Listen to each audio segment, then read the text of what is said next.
Muy buenas a todos, bienvenidos una semana más a Espacio Europa aquí en Multicanal Radio. Como siempre, gracias por apoyar, gracias por escucharnos, gracias por compartir el contenido.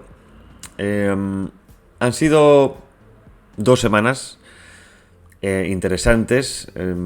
He estado grabando un reportaje en Canarias sobre el tema de la inmigración. Seguramente pronto podáis tener noticias sobre él. Sacaré audios, partes, entrevistas. Me ha parecido muy interesante conocer, sobre todo de primera mano, la realidad en Canarias, uno de los principales puntos de entrada de la inmigración ilegal, y más ahora que, por ejemplo, que se está cerrando también gran parte de las entradas por la zona del Mediterráneo con una Italia controlada por Giorgia Meloni, con el foco en reducir ese flujo inmigratorio.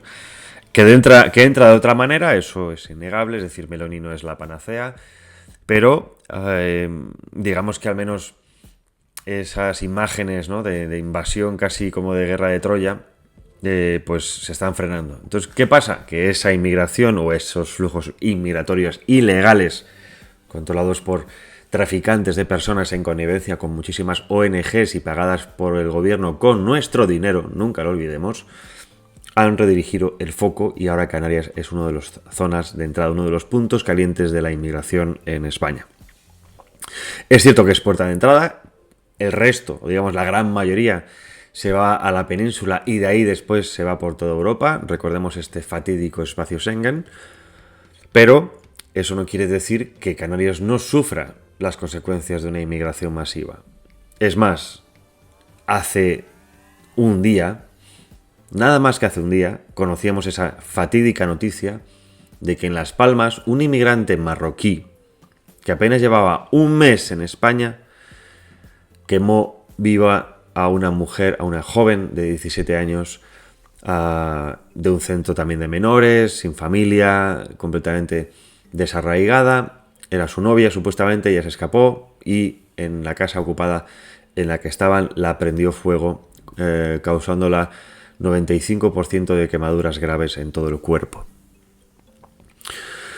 Hace unos días ocurrió lo de Torre Pacheco.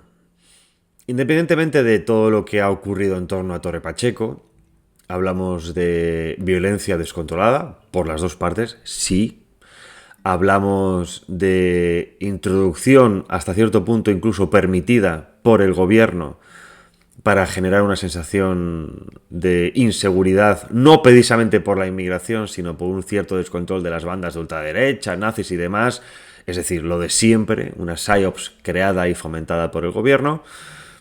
Es cierto que hay una realidad que es innegable. La inmigración está descontrolada, la inmigración está generando no solo problemas sociales, problemas económicos, problemas políticos, y esto solo va a ir a más. Los políticos no lo sufren, primero porque no viven en los barrios trabajadores, no viven en los barrios en donde se amontonan, donde se tapan estas miserias de los inmigrantes, ¿no? No son enviados a Pozuelo, no son enviados a la finca, no son enviados a los lugares donde vive la burguesía catalana, no son enviados a donde viven los políticos de uno u otro lado, ¿no? No lo vemos esto cerca del chalet de Galapagar, por ponernos un ejemplo, ¿no? Tampoco lo vemos en el palacete donde está trabajando Juanma Moreno, no lo vemos en la Moncloa, lo vemos, repito, en los cinturones obreros, en los pueblos, en los barrios, que seguramente muchísimos ni siquiera hayan conocido antes, ¿no? Torre Pacheco, conocido sitio de Marruecos, de Murcia, seguramente no estuviera en el mapa de muchísimos ciudadanos españoles. Completamente normal, por otro lado, no todo el mundo conoce la geografía española, ¿no? Pero esto es lo que está pasando. Esto es lo que está pasando. Pueblos de toda la vida, agrícolas, en donde nadie tiene por qué saber que existen. O sea, vamos a ser sinceros, pero que de repente uno se da cuenta de que se ha utilizado como un vertedero social para amontonar ahí gran parte del lumpen proletariado, si lo queremos llamar así, es decir, lo más asqueroso que existen en otras sociedades, que lo han enviado precisamente para crear caos. Y repito, asquerosos. Seres humanos, pero asquerosos. El lumpen. Es gente que es conflictiva, gente que tiene una mentalidad, digamos, de mafioso, de delincuente, que es utilizado, que en su propia cárcel, en su propio país estaba en la cárcel, recordemos las excarcelaciones de Marruecos, decenas de miles en los últimos años enviados todos a la península, y es lo que acogemos, es decir, lo que no quieren otros países es lo que están enviando a Occidente, y nosotros, no nosotros los que estamos en contra, sino nosotros como pueblos, los acogemos por este complejo, ¿no?, europeo de, es que somos blancos, es que la culpa es nuestra, ahora vamos a expiar nuestros pecados acogiendo a todo este mundo. Típicas gilipolleces que no hacen más que generar caos. Y importante esto porque lo de Torre Pacheco es solo un ejemplo. Hay más, pero parece ser que esto va en aumento. Los casos aislados ya no son casos aislados. Son casos continuados. Las teorías de la conspiración ya no son teorías de la conspiración, son teorías de la confirmación. Y nos encontramos con que parece ser, por las imágenes, repito, que hay grupos de estos magrebís que están muy coordinados por algunos elementos que tienen casi hasta carácter militar. Sospechosamente ocurre lo de Torre Pacheco, o digamos se fomenta lo de Torre Pacheco, para justo en el momento en que se está hablando de la financiación singular de Cataluña, justo cuando ha salido lo del hermano de Pedro Sánchez que huye a Japón para evadir la justicia, justo cuando se están saliendo o están sacándose información continuada sobre la corrupción del gobierno, esto le viene a las mil maravillas a la izquierda para hacer cortina de humo. Cuando vemos todos los medios del establishment coordinados con un tema, monotema, entendemos que hay algo que no nos están contando. Y esto es así. Hay un actor, Marruecos, que no solo influye, sino que tiene controlado a gran parte de la política española. Es decir, somos un país controlado por terceras potencias. Francia, Inglaterra, Estados Unidos y ahora hay que sumarle Marruecos. Aliados, pocos. Pero desde luego el que no es aliado es Marruecos. Eso es 2 más 2 es 4. Una ley matemática. No hay más. No hay más. Precisamente para hablar de esto, el invitado de hoy, Taleb Al-Salem, un activista, analista y escritor saharaui, y algunos dirán, bueno, es que si es activista saharaui, ya es de parte. Bueno, pero es que es una voz de un pueblo, antaño español, recordemos que tenían pasaporte español, no olvidemos a nuestros hermanos de otros colores y de otras religiones, porque España es imperial, esa es su grandeza, que en su lucha por la independencia han sido masacrados y son sometidos por Marruecos. Que sí, que los saharauis tuvieron un grupo terrorista, sí, condenable por supuesto. Pero el gran opresor de una y otra nación es Marruecos. El que no conozca a Taleb Al-Salem, ahora le conocerá. El que le conozca sabe que lleva años denunciando la intromisión de Marruecos en la política nacional y europea. En la manipulación de personas, en la explotación de personas para sus beneficios. Habla de opresión política, habla de racismo contra los saharauis, y algunos dirán, es que solo el racismo es de los blancos a los demás. Bueno, pues no.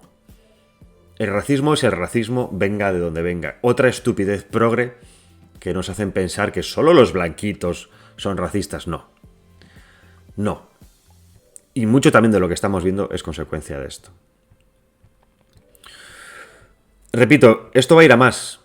Ayer hablábamos en una tertulia en Hércules, que estaba Unai, estaba Marcos Ondarra, un vecino de Torre Pacheco, César Pintado. Hablamos de que Torre Pacheco es uno, pero habrá más Torre Pachecos. Habrá más Torre Pachecos en tanto en cuanto no se corte de raíz el problema de la inmigración masiva. Habrá más Torre Pachecos en tanto en cuanto las fuerzas de seguridad no estén respaldadas por las fuerzas políticas para poder hacer su trabajo. Habrá más Torre Pachecos en tanto en cuanto la población esté harta de sentirse completamente manipulada, controlada, mentida, depauperada y encima agredida por los inmigrantes que son sistemáticamente protegidos por el poder político. Habrá más torrepachecos mientras sigan entrando cientos de miles de personas en nuestro país, sea de manera incluso legal o ilegal. Porque el problema no solo es el modelo de entrada, el problema son los números. No se puede vivir sin pensar que te van a afectar la entrada de decenas de miles de inmigrantes todos los años. El gobierno quiere que entren en torno a 250.000, 300.000 anuales. Los números son mayores. Para el que nos pongamos en perspectiva, estamos hablando de que todos los años quiere el gobierno que entre una población como Santander, mi ciudad natal.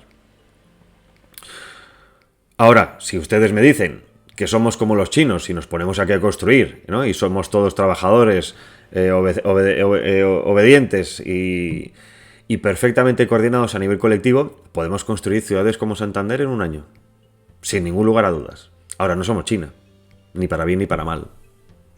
Y no construimos ciudades como Santander todos los años. Entonces, ¿dónde se mete esta gente? Ahí hay un problema. Y de ahí también el problema de la vivienda. Y de ahí también el problema de la ocupación. Hay un descontrol y eso descontrola absolutamente todo. Rompe la ecuación, rompe la ecuación en la que se sostiene el sistema español. Cuando alteras los factores, alteras el producto. Y el producto es a pique. No se sostiene. Porque el sistema de salud está saturado, las ayudas sociales están saturadas, cada vez más impuestos, cada vez el servicio es peor, cada vez la educación es peor, cada vez la seguridad es peor, hay menos agentes, hay menos presupuesto, no se puede contratar, no quieren contratar, no se permite que se actúe, porque esto, no nos engañemos, y lo voy a decir claramente, con un par de hostias bien dadas, se hubiera arreglado muchos problemas hace tiempo. Y lo digo de un lado o de otro, que si hay que pegar hostias al radical de la extrema derecha para que se corrija, se le pega. Y de hecho se le pega. Pero resulta que a los otros no se les puede pegar. Entonces, aquí está bien ir de víctimas, pero todos tenemos que saber las consecuencias de jugar, porque este es el problema. Es que me han pegado. No, te han pegado porque has estado. Asúmelo, perfecto, te pones las medallas, te ha pegado la policía por defender al pueblo de Torre Pacheco, oye, maravilla, y además tu gente te apoyará. Pero el otro lado es que la policía fascista me pega. Bueno, pues has estado haciendo algo malo. En este caso, apalear a gente de un pueblo. Y encima ancianos. O quemar viva a una mujer. Porque antaño ese hombre no hubiera salido vivo de ahí. Y es cierto que hoy en día una legalidad, bendita legalidad, pero también es que se la saltan por los aires. Entonces, ¿dónde está la solución? Y no hay solución sin un buen análisis. Y este análisis, en parte, es lo que haremos con nuestro invitado de hoy. Talib Alessalem. A la vuelta de publicidad estamos con él. 2 minutitos, no os vayáis. Sumérgete en los entresijos de la contabilidad de una manera accesible y práctica con Cómo leer un balance sin ser economista.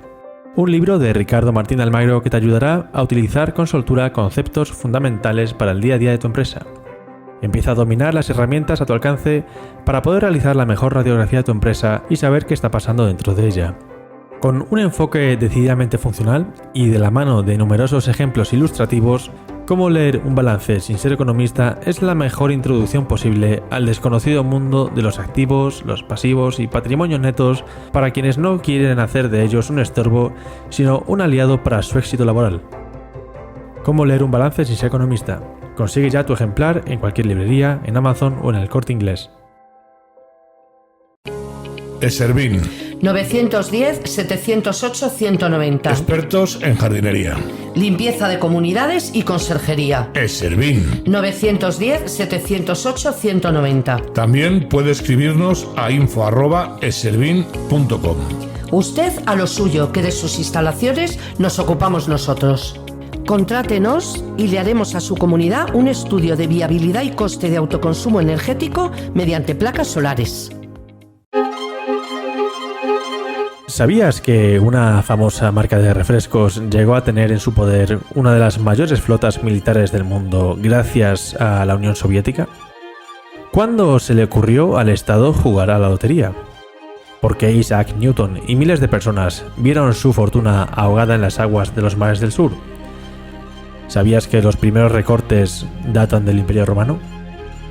La obra Eso no estaba en mi libro de Historia de la Economía de Ricardo Martín de Almagro responde a estas y más preguntas sobre las curiosidades que rodean la historia mundial económica. Fabulosas aventuras y olvidadas desventuras que suelen quedar fuera de los libros clásicos y que sin duda merece la pena conocer y saborear con verdadera fruición. Eso no estaba en mi libro de Historia de la Economía, de Ricardo Martín de Almagro.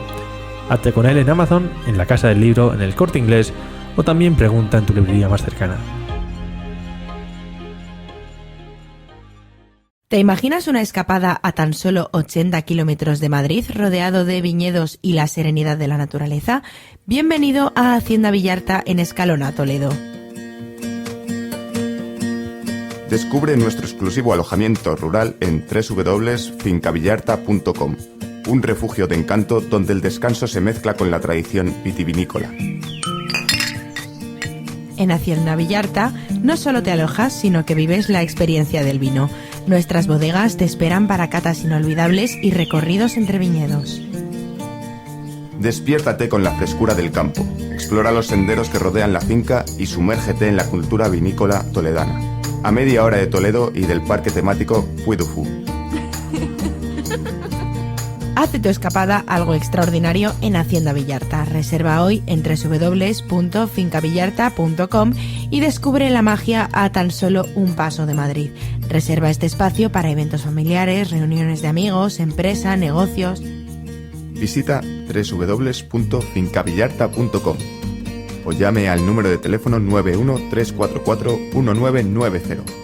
Llama ahora para reservar tu experiencia única en Hacienda Villarta. Recuerda, fincavillarta.com o 913441990.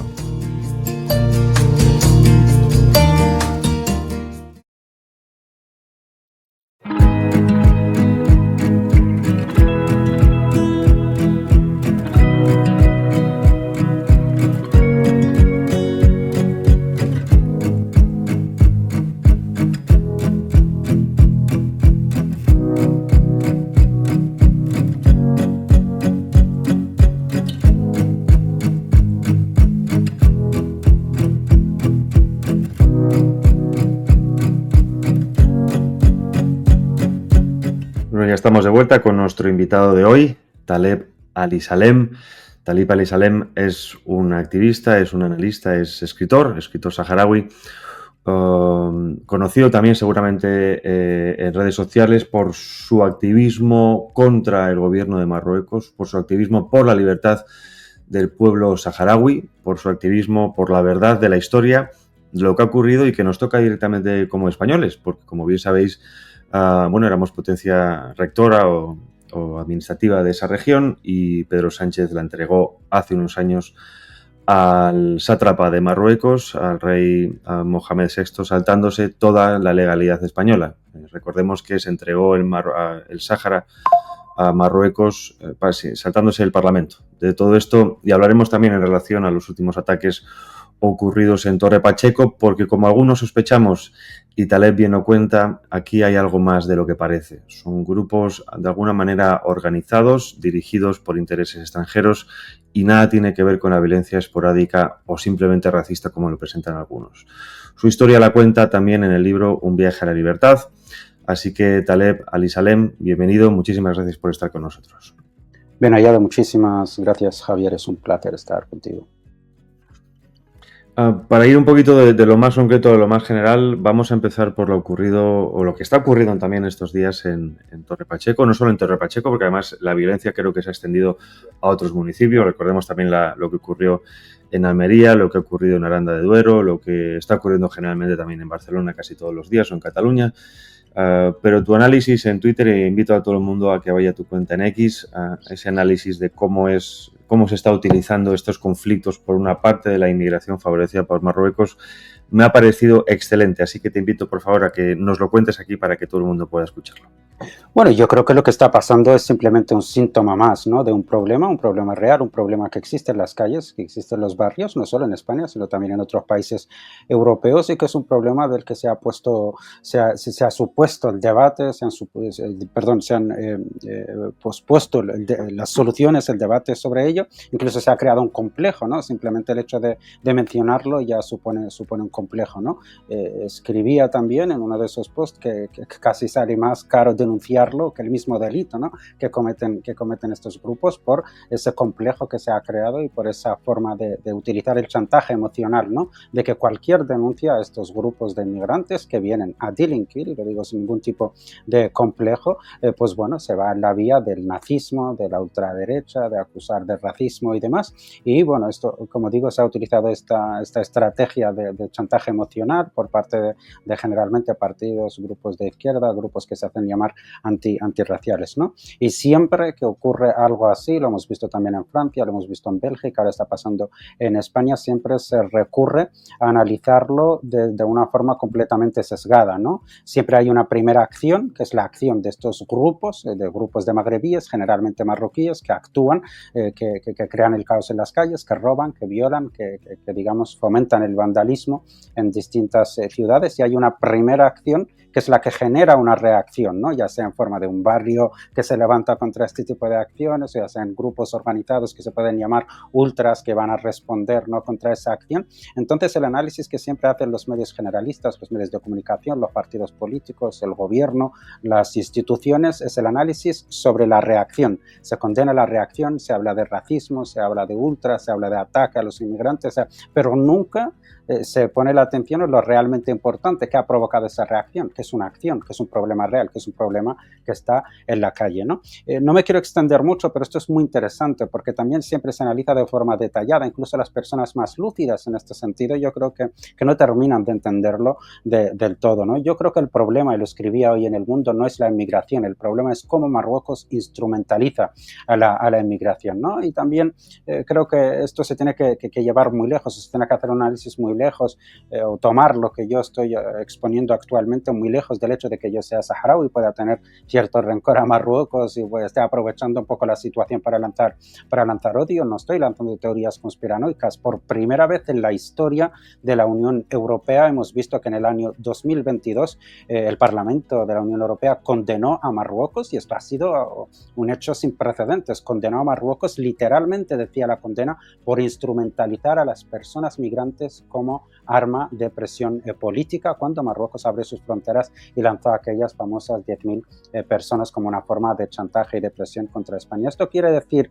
o reafirma la teoría de que Marruecos instrumentaliza a estas personas, instrumentaliza a la inmigración, y la instrumentaliza de varias formas. Una de ellas es a través de las pateras, a través de las fronteras, a través de ese flujo migratorio al que le abre las puertas o se las cierra, dependiendo del momento político o geopolítico, dependiendo también de las necesidades económicas de recibir más o menos ayuda, pero también, y este es el punto que estamos viendo hasta cierto punto también en Torre Pacheco, que lo hemos visto anteriormente en algún ataque terrorista, cómo Marruecos instrumentaliza la inmigración ya en los países. Y esto lo hace a través de asociaciones culturales, lo hace también a través de un control completamente absoluto de las mezquitas. Y esto es muy importante, es algo del que habló el periodista Ignacio Zembrero, muy conocedor de esta cuestión, habló sobre ello, sobre todo en el año 2006, hay algún artículo, en 2007 en El País, más tarde fue expulsado del país, perseguido judicialmente por Marruecos, pero habló de esta problemática que es muy importante, que es la del control de Marruecos sobre las mezquitas en Europa, especialmente en Francia y en España. Las mezquitas están completamente controladas por Marruecos, es quien las financia, es quien pone los imanes. La Asociación Cultural Islámica que está aquí en Madrid, en la M30, es una asociación que recibe órdenes directamente del Ministerio de Justicia y Ministerio Religioso en Marruecos, por lo cual cuando hablamos de que Marruecos controla las mezquitas, esto quiere decir que Marruecos tiene el poder de radicalizar o desradicalizar a la población en España o en Europa. ¿Qué quiere decir esto? Quiere decir que el sermón que se da los viernes a los fieles musulmanes en estas mezquitas en Europa se manda desde Marruecos los miércoles por la tarde a través de un email. Es el mismo sermón para todas. No es lo mismo que en el sermón se diga hay que convivir con nuestros hermanos cristianos, con nuestros hermanos españoles, que decir hay que salir a matar infieles. Con esto te quiero decir que Marruecos tiene muchísimo poder de control sobre la inmigración, que la instrumentaliza para radicalizarla o desradicalizarla. Por eso también las amenazas a España, las amenazas a Francia, siempre son que Marruecos va a cortar la colaboración en materia de información, en lo que se conoce como lucha contra el terrorismo, porque al controlar Marruecos estas mezquitas también tiene la información de quién es más radical, quién es menos radical. El día que corte el envío de esa información al CNI y envía un par de sermones radicalizando a la población, pues veremos atropellos como lo que hemos visto hace pocos años en Barcelona, o veremos otro tipo de actos. Por lo cual, para no alargarme mucho, lo que está ocurriendo en Torre Pacheco actualmente solo viene siguiendo esta línea de control absoluto e instrumentalización que tiene Marruecos sobre la inmigración y sobre su diáspora o parte de ella. Has puesto muchísimos ejemplos, a ver si nos da tiempo de ir despedazándolos. Iremos hasta Bruselas, que también has mencionado que es un tema europeo. El tema más local, ¿no? Es decir, estamos viendo, es cierto que en España hay más o menos un 2,5 millones de musulmanes, pero marroquíes, exclusivamente marroquíes, se habla de 1 millón, principalmente los que han conseguido la nacionalidad en los últimos 10 años. Como tú bien mencionas, se puede hablar casi de ejército en la sombra. No porque todos sepan o sean conscientes de que son manipulados por Marruecos, pero sí, obviamente, dentro de la comunidad religiosa, al igual que, por ejemplo, en su momento se criticó a la comunidad cristiana, nosotros también recibimos, yo soy cristiano practicante, también recibimos nuestros sermones de los sacerdotes, pero obviamente no se alenta, ¿no?, el atacar a los inmigrantes. En este caso es que, como tú bien acabas de comentar, se puede radicalizar si hay interés de hacerlo. Es decir, esto que se sabe, lo que me sorprende a mí como ciudadano, como periodista, es que se permita que se siga haciendo. ¿Cuál es el interés de la otra parte? Algunos hablaban con el tema de Torre Pacheco, el contexto político actual en español. Por ejemplo, la semana que viene se tiene que aprobar urgentemente todo el tema de la financiación singular de Cataluña, que convertiría prácticamente Cataluña de facto en un estado independiente por el tema fiscal.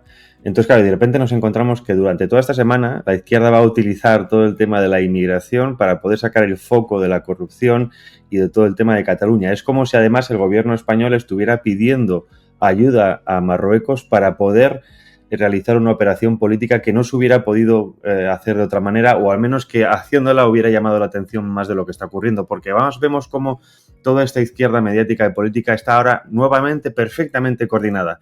Cuando se coordinan perfectamente con un solo mensaje, aquí entiendo que nos tenemos que llevar las manos a la cabeza, o al menos tenemos que entender que hay algo más de lo que nos están contando. Yo creo que acabas de mencionar algo de máxima importancia. De hecho, yo, porque no tengo pruebas y tampoco era un tema sobre el que quería poner el foco, quería designar, pero es que tampoco, como se dice, no tengo pruebas, pero tampoco tengo dudas de que exista una gran posibilidad de que Marruecos esté instrumentalizando, esté utilizando esto como un capote, ¿no? Escribía ayer en Twitter que vaya capote le ha echado Marruecos a Sánchez, porque en el momento que está completamente ahogado y rodeado por los casos de corrupción que rodean a su gobierno, que rodean al Partido Socialista y que estaban suponiendo un terremoto mediático en España, de repente se ha dejado de hablar de ese tema, que se hablaba incluso que podía llevar al fin del gobierno de Sánchez, ¿no? De repente se ha dejado de hablar de ese tema, por lo cual yo no descarto que sí, porque Marruecos se mueve muy bien en el caos, Marruecos se mueve muy bien en los trabajos mafiosos. Has mencionado antes Bruselas, el caso, ¿no?, de cómo Marruecos se metía en los entresijos, en los pasillos de las instituciones europeas para sobornar para sobornar al otro, para conseguir ciertos acuerdos, para conseguir ciertos apoyos. Con esto quiero decir que Marruecos se mueve muy bien, ¿no?, en este tipo de trabajos, y no me extrañaría que esto sea algún tipo de estrategia, ¿no?, de algún modo, ¿no? Hemos hablado antes de cómo Marruecos puede instrumentalizar esta inmigración ya en su territorio. No hablamos ya de inmigración marroquí, sino también inmigración subsahariana, y esto es muy interesante, ojalá algún periodista lo investigue, pero Royal Air Maroc, que es la aerolínea marroquí, es una aerolínea que tiene precios muy bajos y no pide visado con los países africanos donde hay hambrunas o hay guerra. ¿Qué quiere decir esto? Que está facilitando, aparte de, obviamente, las mafias, que de forma directa o indirecta también Marruecos financia o al menos facilita el trabajo para que traigan estos inmigrantes subsaharianos, también a través de vías legales Marruecos facilita con vuelos muy baratos y no pide visado con países africanos en conflicto, que sufren hambruna y demás, para concentrar a la inmigración y utilizarla pues en el momento donde toque utilizarla, ¿no? Hemos hablado también de cómo la utiliza en el sentido de control sobre las mezquitas, asociaciones culturales y demás, cómo controla esta inmigración. Pero también hay un dato muy importante, lo he estado confirmando anoche haciendo un repaso. Solo desde el año 2020 hasta junio del 2025 el rey de Marruecos ha indultado a más de 25.000 presos marroquíes, la mayoría de ellos por delitos pues como hurtos, como violaciones, como lo que no son hurtos graves, ¿no?, en Marruecos. ¿Qué pasa? Que no hay ningún tipo de programa de inserción social después de salir en Marruecos. Se les abren las puertas o se les incita a viajar, a salir del país, ¿no?, a buscar un nuevo destino y acaban casi todos siempre en España, ¿no? Por lo cual también hay un interés por parte de Marruecos que este tipo de vandalismo, que este tipo de personas esté en España y estén en Francia. ¿Por qué? A ver, esto también tiene una explicación. Voy a intentar resumirlo lo más rápido posible. Marruecos, también al igual que Turquía, con el tema de los sirios, de los iraquíes y demás, que se han concentrado en su país y que les utiliza para ganar dinero, Marruecos ha encontrado el negocio de la inmigración un negocio, pero un negocio muy importante que le genera que le da muchísimo valor. Y no te hablo solo de las ayudas que pueda recibir por parte de la Unión Europea, por parte de algún país europeo, te hablo de la posición de presión geopolítica que hace que Marruecos tenga sobre gran parte de los países europeos, ¿no?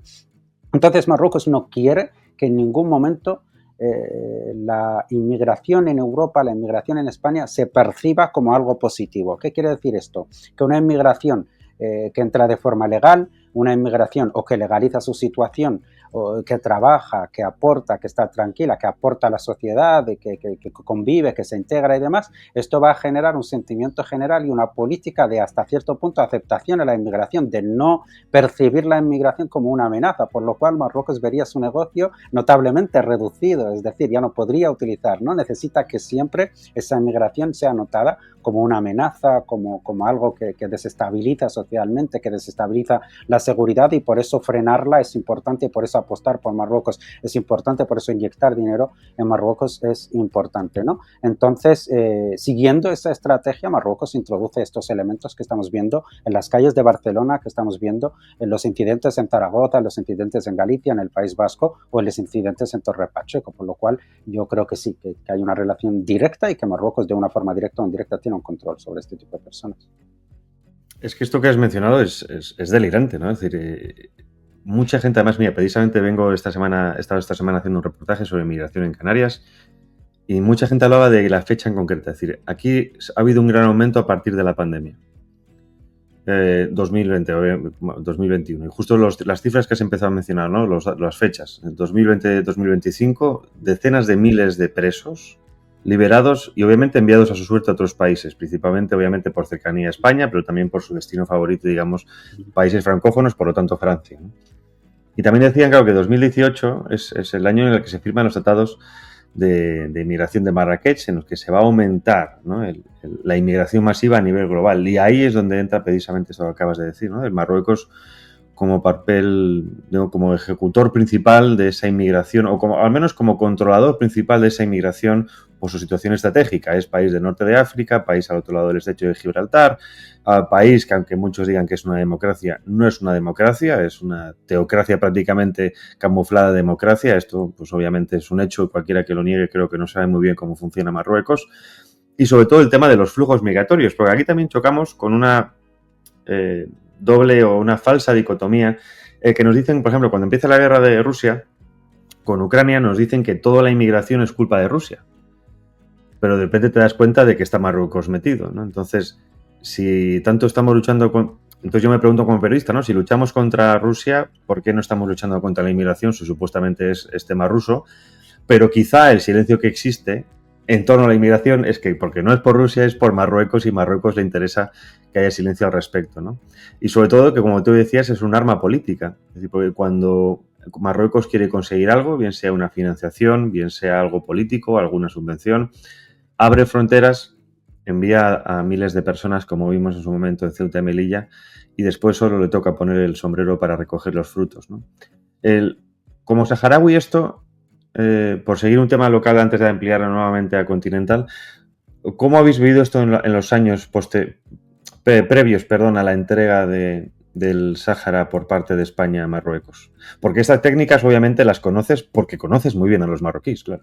Claro, sí, por eso, ¿no? Hablaba de que, bueno, nosotros conocemos muy bien a los marroquíes porque también Marruecos, la ocupación marroquí del Sáhara Occidental no ha sido solo en forma militar, también ha sido en forma de colonos que son marroquíes, que se han ido inyectando en el territorio hasta convertirse los saharauis en una minoría en su propia tierra, por lo cual conocemos todas sus prácticas, ¿no? La sociedad saharaui es una sociedad nómada, calmada, es una sociedad muy conectada a la espiritualidad, pero no desde el enfado, ¿no? Practica como un tipo del Islam más relajado, un tipo del Islam más de conexión, más de meditación, de cánticos, más desenfadado. Entonces es un pueblo como muy pacífico que siempre habitó el desierto y demás, un pueblo muy respetuoso, muy educado, un pueblo que también ha apostado mucho por la cultura, por la poesía, la escritura y demás, dentro de lo que es la cultura árabe saharaui, ¿no?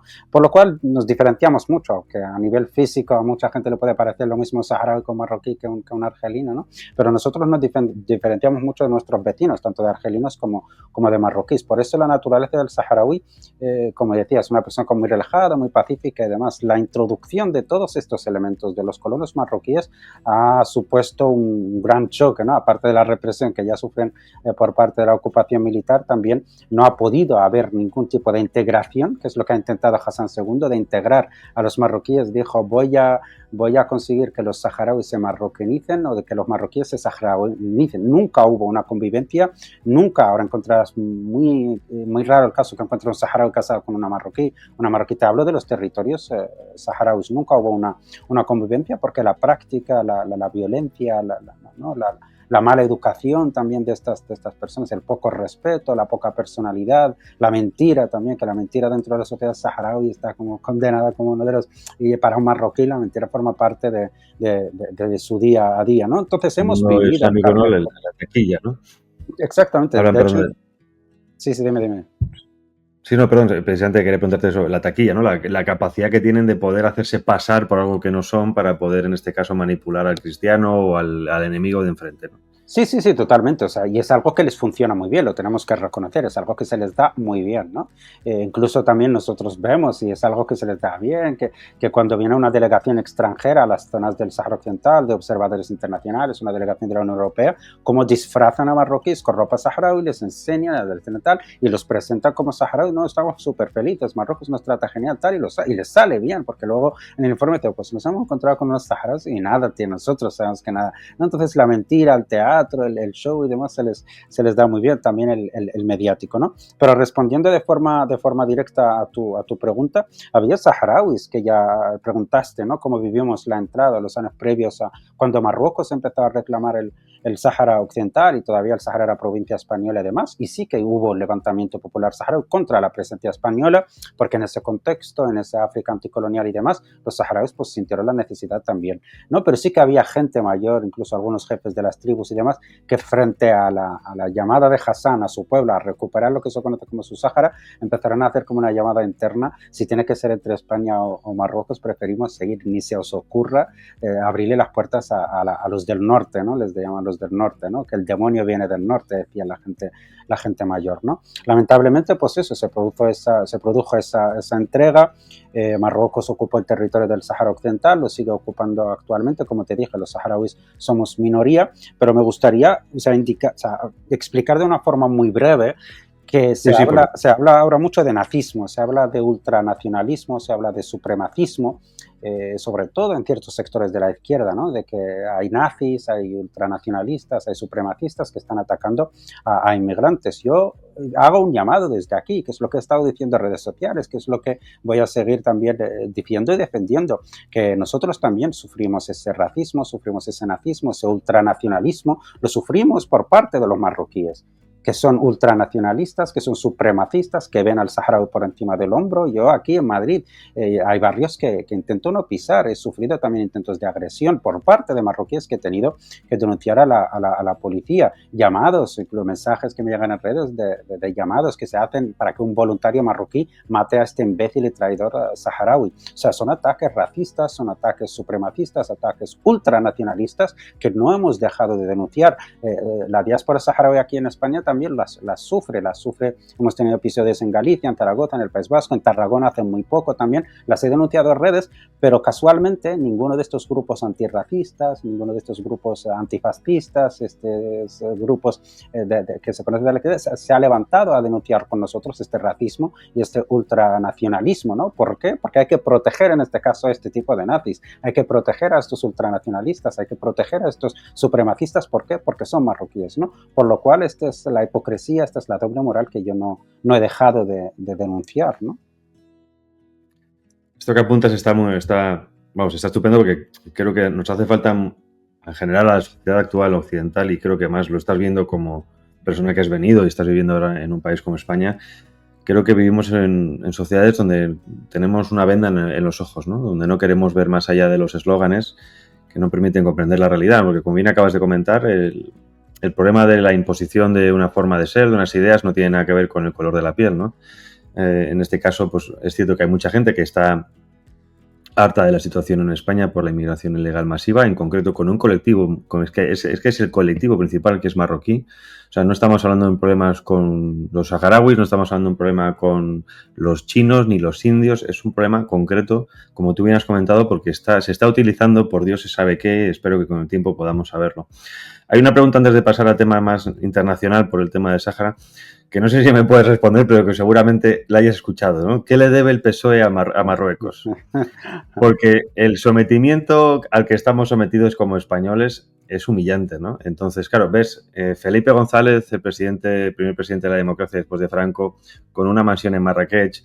Ves los viajes humillantes de Pedro Sánchez con Marruecos, con el rey marroquí Mohamed VI, con las banderas invertidas, con unos cuantas efigies incluso de personas que mataron cristianos.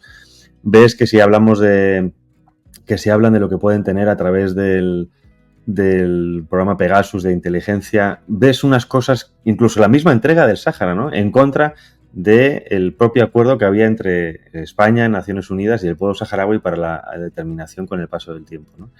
¿Qué es lo que hay ahí? ¿Qué tiene que haber ahí para que esta humillación sea tan grande? Bueno, es la pregunta del millón, ¿no? Para la que no tenemos una respuesta clara. Lo que sí que tenemos son datos, son realidades que no hemos dejado de denunciar. Yo, como persona que independientemente de ser saharaui, ¿no? Como persona que intento seguir la política, la geopolítica, lo que pasa a nivel tanto nacional como internacional, es la primera vez en la historia que veo, ni siquiera lo he visto en las peores monarquías y más autoritarias árabes, es la primera vez en la historia, o en lo que yo por lo menos conozco de la historia moderna de la política de los estados, donde un estado cambia a un ministro de su gobierno por orden de otro estado, y esto ha pasado en España, ¿no? Arantxa González Laya, que fue la ministra de Exteriores, que fue la que permitió la acogida de Brahim Ghali, líder del Frente Polisario y presidente de la República Saharaui cuando estaba enfermo, fue destituida por parte de Marruecos. Bueno, Taleb, ¿de dónde sacas esta? A ver, tampoco nos flipemos aquí con las teorías conspiranoicas, pero es que esto, en unas declaraciones, en un vídeo de Pablo Iglesias, cuando justo había salido de ser vicepresidente del gobierno de Pedro Sánchez, en unas declaraciones, tengo aquí el vídeo, está publicado por Público, él dice: la sustitución de Arantxa González Laya se hace por orden de Marruecos, y por orden de Marruecos se hace la colocación del que era embajador en París, que se conoce también, que es el actual, obviamente, Álvarez. Se conoce que en París también pues tenía ciertas amistades muy cercanas a lo que es, digamos, el poder, o el círculo de poder dentro de Marruecos, por lo cual es la primera vez en la historia que veo que un Estado, por una llamada, dice: mira, quitas a este ministro y pones a este. Marruecos tiene ese poder, ¿no? Por lo cual yo creo que lo que le debe el Partido Socialista a Marruecos va mucho más allá de lo que se pueda encontrar en Pegasus sobre Sánchez, y va mucho más allá de cualquier escándalo puntual que tengan, ¿no? Porque es un patrón que hemos visto que se repite desde Felipe González, es decir, no es algo con Sánchez, no es algo con Zapatero. En la época de Zapatero, por primera vez en la historia, hemos visto como España no solo vendía armas a Marruecos, sino que regalaba por un precio simbólico. En aquel entonces el Ministerio de Defensa del gobierno de Zapatero, por un precio simbólico de €1, regalaba no sé cuántos vehículos blindados a Marruecos, vehículos blindados que luego han sido utilizados para digamos, oprimir a la población saharaui en los territorios ocupados del Sahara Occidental, ¿no? Por lo cual esto plantea muchas preguntas. Yo sinceramente soy de los que creen que esto podría tener que ver con la llegada de Zapatero al gobierno en el 2004 y lo que ocurrió en aquel entonces. O sea, no me cabe ningún tipo de duda que Marruecos tiene esa información. Ya existía una relación, ¿no?, económica entre los líderes del Partido Socialista y Marruecos, porque Felipe González, pues bueno, se le ha regalado una villa en Tánger, un palacete y demás. José Bono viaja de vez en cuando a dar charlas muy bien pagadas. Zapatero cada 2 o 3 meses viaja también para dar conferencias blanqueando la ocupación marroquí del Sáhara Occidental muy bien pagadas. No sabemos cómo se hacen esas transferencias, no sabemos a cuánto se pagan esas conferencias, no sabemos a cambio de qué, de cuánto, dónde, a través de qué, en qué paraíso fiscal, ¿no? Pero algo económico hay. Pero también hay una información que, si se revela, yo creo podría suponer el fin del Partido Socialista como partido en España, pero su final definitivo, ¿no? Que podría tener que ver con lo que ha pasado en el año 2004. Perdón. Has mencionado un país y ya vamos a esferas europeas, Francia, ¿no? Francia también otro país con mucha presencia marroquí, como tú me has mencionado, y donde le gusta pasearse al rey de Marruecos. ¿La alianza entre Francia y Marroquí es estable? Vosotros también como saharauis, ¿con qué pueblos podéis contar en la Europa actual como aliados, si es que existe alguno? Bueno, yo creo que sí, porque Marruecos, como te digo, sabe jugar muy bien sus cartas, y la misma presión que ejerce sobre España también la ejerce Francia sobre España. Yo creo que Marruecos es una extensión natural casi de Francia, ¿no? Cada uno tiene sus intereses, cada uno está en un punto geográfico distinto, pero los dos saben complementarse muy bien, ¿no? Y Marruecos sabe ofrecerle a Francia aquello que necesita, Francia sabe ofrecerle a Marruecos aquello que necesita, y colaboran ambos en eso, en generar esa presión que generar para que los dos consigan sus objetivos. Por eso también cada vez que hay una crisis con España vemos que Francia o se pone de perfil o apoya a Marruecos, ¿no? También esa presión que se ejerce desde el norte, ¿no? Siempre sobre Francia, ¿no? Y luego los aliados con los que nosotros podemos contar. Hace poco el Alto Tribunal de Justicia Europeo emitió una sentencia que decía que todos los acuerdos entre la Unión Europea y Marruecos que incluyan el territorio o espacio marítimo del Sáhara Occidental debían ser inmediatamente suspendidos. Bueno, daba un plazo de 1 año, pero debían ser suspendidos para que los acuerdos solo se limiten al territorio reconocido oficialmente espacio marítimo de Marruecos. Esto lo consideramos un éxito. Pero ¿qué pasa? Que es una batalla legal en la que el Frente Polisario, como representante del pueblo saharaui, lleva 12 años. Ya hubo una sentencia en el 2010, fue recurrida por Francia, por Alemania, por Bélgica. Hubo otra sentencia que decía exactamente lo mismo en el 2016, fue recorrida por la misma Comisión Europea. O sea, era rarísimo. Es como el Tribunal de Justicia Europeo emite una sentencia y la Comisión de la misma Unión Europea la recurre y ya salió esta sentencia. Por lo cual, lamentablemente, nosotros, desde el punto de vista de la legalidad internacional y desde el punto de vista de las democracias europeas, pues deberíamos de contar con el apoyo de todos los países europeos, porque se basan en la legalidad internacional que, por ejemplo, piden aplicar en Ucrania, ¿no? Piden respetar la legalidad internacional, no invadir el territorio. Muy bien, pero es que en la cuestión del Sáhara Occidental absolutamente todos están pisoteando la misma legalidad internacional, están apoyando a una fuerza ocupante y están pisoteando el derecho de un pueblo a la autodeterminación reconocido por las Naciones Unidas y por el Consejo de Seguridad, por lo cual hay una doble moral, hay una hipocresía que lamentablemente los saharauis vemos de una forma muy, muy clara, ¿no? Y Marruecos también sabe jugar muy bien sus cartas dentro de Europa para mantener siempre ese apoyo cercano a ellos y a su postura. Justo de esto te quería preguntar porque fue un escándalo que salió hace apenas 2 años. Lo que pasa que fue muy seguido quizá de lo conocido como el Qatargate, también que digamos tocaba principalmente al Partido Socialista, algún que otro eurodiputado de otros partidos, pero es que el Morocco Gate también ha tocado a diferentes grupos, como por ejemplo el Popular, el Partido Socialista, incluso los liberales, muy parecido al nuevo Gate, el Huawei Gate con China, es decir, que parece ser que son siempre los mismos grupos implicados en corrupción, en compra de voluntades por parte de terceras potencias. El Qatargate era la compra de unos eurodiputados para favorecer cierta legislación, en el caso de Qatargate, para, digamos, declaraciones con tema de derechos humanos. En el caso de Morocco Gate, por lo que se habla también, es más para favorecer, sino para blindar o evitar declaraciones en contra de Marruecos. Pero claro, vemos ese trasvase de dinero, ¿no? Tú has mencionado antes una compra simbólica de jeeps de guerra, ¿no? Vehículos de guerra, que además en muchas ocasiones era dinero que se estaba destinando a ayuda internacional a través de la agencia, la ECI, la Agencia de Cooperación Externa, que valían para financiar los instrumentos de guerra marroquí. Lo mismo ocurre también con Bruselas, ¿no? Se está viendo cómo en las partidas decenas de millones de euros para alimentar al poderoso ejército marroquí, que cada vez es más, incluso si algunos hablan de ella, que ha superado el español. Y además parece que de otra manera también se está destruyendo cierta soberanía europea, sobre todo alimenticia, alimentando a Marruecos. También me acuerdo cuando estuve aquí en Bruselas por la presidencia española, que les pregunté directamente qué se iba a hacer para recuperar todo el terreno perdido con el tema del primer sector, el sector primario, y dijeron que no, que se iba a quedar así. Es decir, Marruecos lo que se está quedando no lo va a devolver.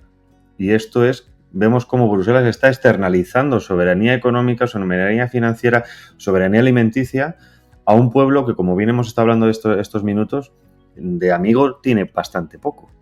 Totalmente, o sea, yo creo que acabas de mencionar un punto muy, muy importante, ¿no? Y ahí también Francia tiene un papel también esencial, ¿no? Para la protección siempre de Marruecos, pero también para que sepas el nivel de fuerza, ¿no? Y de nivel de influencia que tiene Marruecos dentro de la Unión Europea, ese escándalo que fue, más de 60 eurodiputados estaban metidos en esa red, ¿no? De sobornos y de compra de voluntades por parte de Marruecos para garantizar sus intereses dentro de la Unión Europea, se llevó a un juicio y demás, pero rápidamente el tema desapareció de los medios de comunicación, porque también Marruecos tiene ese poder sobre los medios de comunicación. Esto llega a ser cualquier otro país y lo tendríamos por meses y meses, se estaría explotando, pero como se trata de Marruecos, rápidamente hay que acallar el tema. Y en aquel entonces yo recuerdo que los titulares decían que este sería uno de los escándalos más gordos, ¿no? De la historia de lo que es la institución europea. Pero también tengo que mencionar que lo que se conocía como el Qatar Gate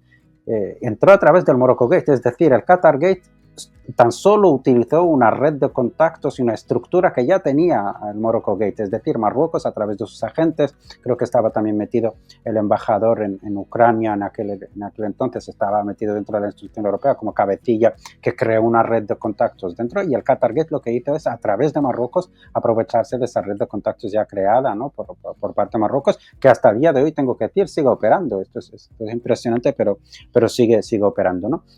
Entonces aquí me gustaría mencionar algo muy rápido. Son dos puntos muy importantes: que Europa actúa contra sus propios intereses y contra los intereses de sus ciudadanos. Y España, el gobierno actual en España, también actúa contra sus propios intereses, contra los intereses de sus ciudadanos y contra su propia soberanía. Y esto es muy grave porque están alimentando a un enemigo. Has mencionado el tema de la agricultura, y es uno de los temas más sensibles para Marruecos, porque Marruecos también saca mucho dinero con ese tema. A través de España va a toda Europa, ¿no? Toda esa mercancía que entra, ¿no? Y aquí abro un paréntesis para decir que España también tiene un poder de presión. Ya que Marruecos presiona con la inmigración, España podría también tener un poder de presión. El día que le cierre a Marruecos, que creo que se podría utilizar, aunque sea a nivel de discurso, de poner esto sobre la mesa, el día que les cierre la puerta para que su mercancía pase al resto de Europa por España, porque es el 98% lo que entra a través del territorio español, el 98% de la mercancía que Marruecos manda para el norte de Europa. Entonces, hay que tomar nota de eso. Sí, claro,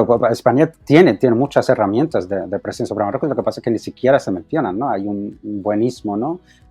Pero bueno, eso es otro tema. El tema al que iba es que esto, mientras a los agricultores españoles se les exigen condiciones completamente desfasadas, ¿no?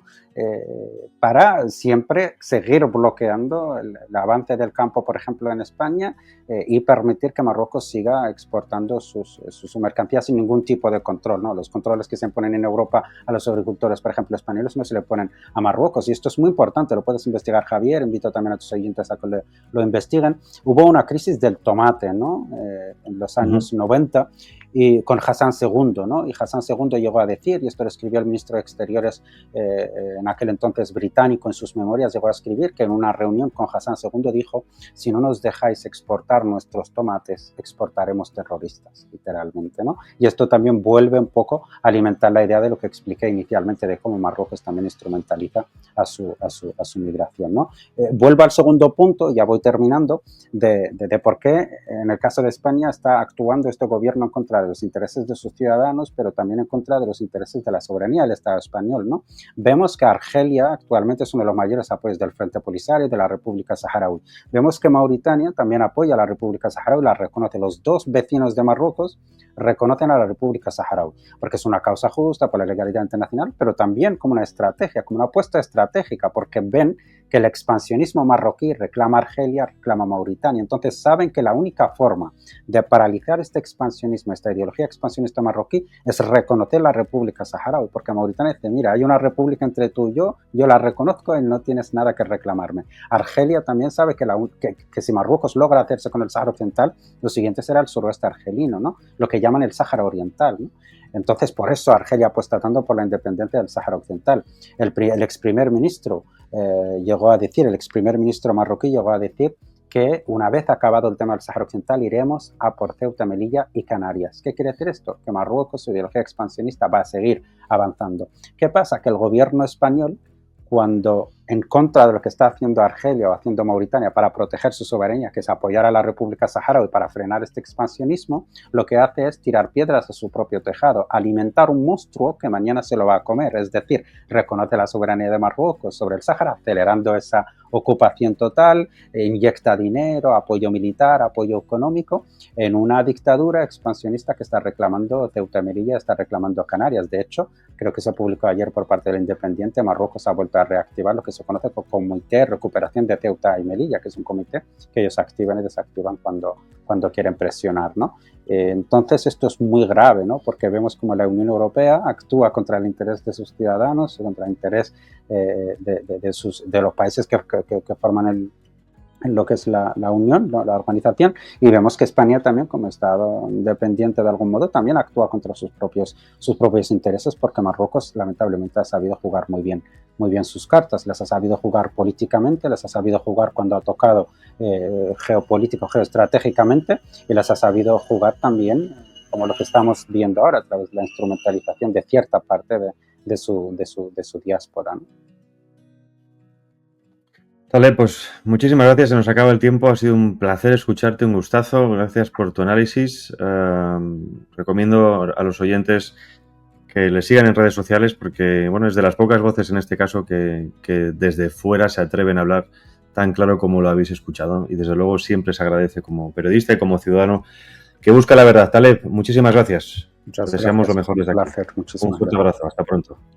La verdad objetiva es la verdad objetiva, pague quien pague. Así que no te digan eso de si quieres periodismo independiente, apoya el periodismo independiente, porque claro, queremos seguir siendo independientes. No, mira, aquí vamos a seguir siendo independientes, nos apoyes o no nos apoyes, aunque preferimos que lo hagas.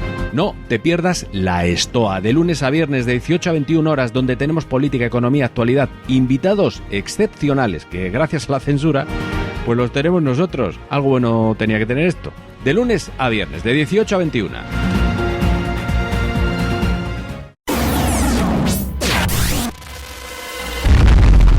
Cuando las noticias dan miedo, los que las contamos tenemos que dar más miedo. Sir, yes, sir. Multicanal Radio. A nosotros no nos compra nadie, por eso te necesitamos. Accede a patreon.com/multicanalradio. Cualquier aportación nos vale. Ayúdate a acabar con la dictadura sanchista. Te invitamos a escuchar Startup Olé Radio, el programa líder de emprendimiento, startups e inversión de España, aquí en Multicanal Radio, todos los viernes de 5 a 6 de la tarde. Entrevistas, noticias y tertulias. Presenta y dirige Emilio Corchado. Asiste de forma gratuita a uno de los mayores eventos de emprendimiento e innovación tecnológica, Startup Olé Salamanca. Conoce de primera mano el ecosistema emprendedor. Te esperamos en Salamanca del 8 al 10 de octubre. No te lo pierdas. Visita www.startupole.eu y consigue tu entrada. Bueno, pues ahí habéis escuchado a Talib Aleyhisselam, es una gozada, creo que cómo explica las cosas y con la experiencia que tiene, sin duda alguna sirve para entender muy bien cuál es la situación en la que estamos, por el lado saharaui y por el lado de ese mundo que muchos no quieren entender cómo es, que es el mundo de África, que funciona con otras reglas, ni mejores ni peores, funciona con otras reglas. Y España, país que acoge a este hombre y que él ama y trata perfectamente, está sufriendo las consecuencias. Esto no es un problema de racismo, no es un problema de color de piel, es un problema cultural, es un problema religioso en algunos momentos y es un problema de simplemente voluntad de adaptación. Te puedes adaptar allá donde estás, no hay ningún problema, lo hacemos todos. Yo vivo en Bruselas, me adapto a vivir en Bruselas. He vivido en Alemania, he vivido en Francia, he vivido en Inglaterra, he vivido en Estados Unidos, he vivido en Canadá, he viajado por gran parte del mundo. Te amoldas. Y si no te amoldas, te vas. O te echan. Y si te echan, no te quejes porque no te amoldas. Tan sencillo como esto. Tan sencillo, pero parece que tan complicado como esto. En fin, seguiremos informando porque esto va a ir a más. En todos los sentidos, ¿eh? Semana que viene nos vemos. Hay un tema importante, que es el tema de los vehículos. La persecución con las leyes podríamos hablar antimovilidad, porque desde luego son lamentables. Pero bueno, hablaremos de todo el desarrollo de la tecnología, de los coches eléctricos, de la caída de ventas en Europa, de cómo Europa está perdiendo su poder y esta estupidez de cambio climático que nos está lastrando la competitividad mientras otros la están disparando. Entonces, si alguien está disparando su productividad y nosotros no, y resulta que nos vamos a morir en 12 años, o alguien nos ha mentido, o alguien nos ha mentido. En fin, feliz semana, nos vemos el próximo jueves. Un fuerte abrazo.